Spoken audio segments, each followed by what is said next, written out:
human suffers. Every life form suffers because life is hard and challenging and precarious for every life form. From the moment life comes into being, life is challenging and precarious for humans, for animals, for plants. Every life form encounters obstacles in its attempt to grow and expand, and it continuously encounters obstacles to its expansion. Every human, in one form or another, if you come into this world, very quickly you'll find obstacles, seeming obstacles to your expansion and growth and well-being and flowering. I think you can all, if you think about your so-called life, how many obstacles life seems to have put in your path towards happiness.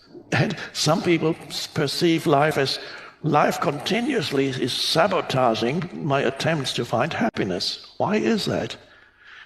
And then they have these strange theories that God is against me, whatever the theory is. But it does seem like, and this is related to the Buddhist term dukkha or suffering, wherever you go, you will find life is sometimes helpful and then obstacles again. And this is perceived as, some people believe if you only practice positive thinking continuously, you will no longer encounter obstacles. But that, unfortunately, is not the case. Positive thinking is a great thing, can be extremely helpful and bring about certain shifts in you, but it does not free you from experiencing the obstacles that life will put in your path and the challenges that come. So those obstacles, whether they come in the form of loss or illness or relationship problems, many of them arise from your own mind, because your mind creates an enormous amount of problems that are quite unnecessary, but the mind doesn't know that. So the mind creates an enormous amount of conflict that is unnecessary in your life. That's one kind of obstacle, is your own mind. Then, and again, you need to experience the consequences of the obstacles that your own mind creates, the conflicts and the unnecessary problems that your own mind, because you're identified with the mind, creates. You need to experience the suffering that you create for yourself out of that unconsciousness, which in many cases transforms challenges, which could be solved easily, into much bigger problems. So you have your mind-created obstacles that you ultimately create yourself because you're not conscious enough, and then you encounter suffering. This is one level of suffering. And you need to experience the suffering that comes through unconscious use of the mind in order to awaken. It's only through the suffering that eventually you go, I can't take anymore. As happened to me when I was in bed one night and said, I can't live with myself anymore.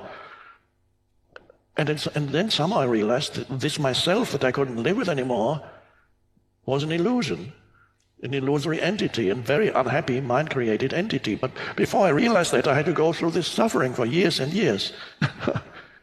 So the suffering worked.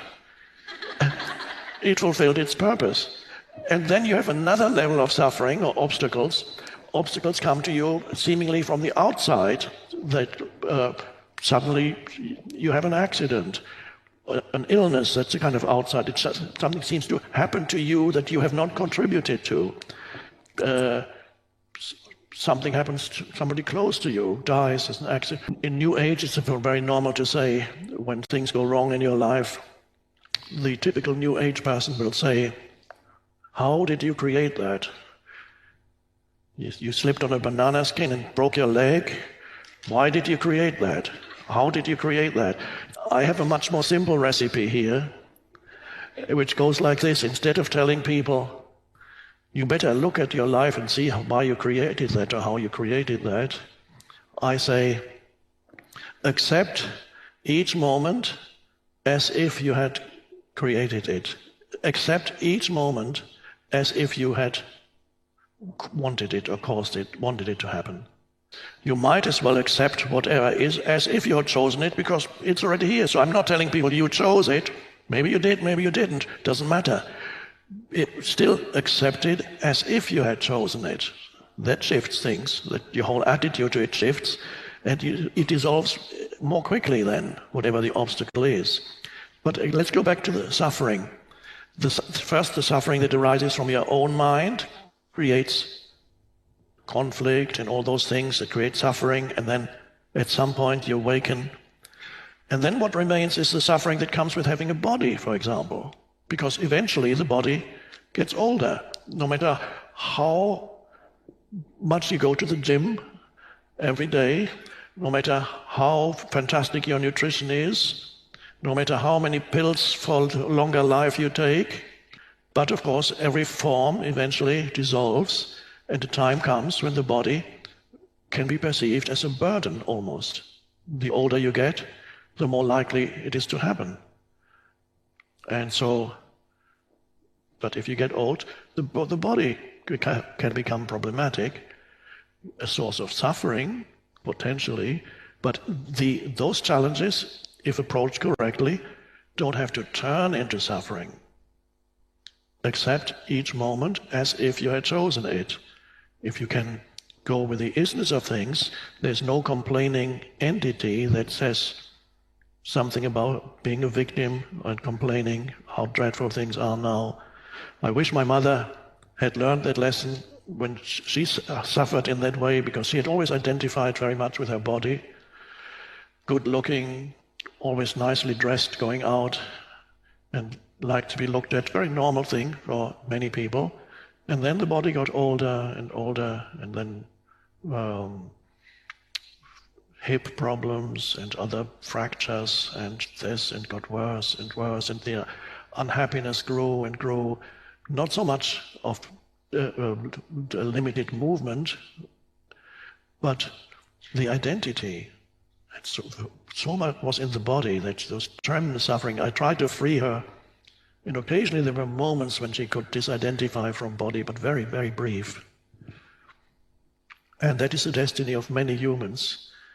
But the suffering is really that every life form encounters, the obstacles that every life form encounters, whether they come at a younger age, older age, middle age, in whatever form, these things are absolutely necessary, without which there would be no human evolution whatsoever, and no life form would ever evolve if the life form did not encounter obstacles. So that which looks like an obstacle is actually always potentially an opening. Potentially that which seems to stop your progress in life always potentially can make you more conscious.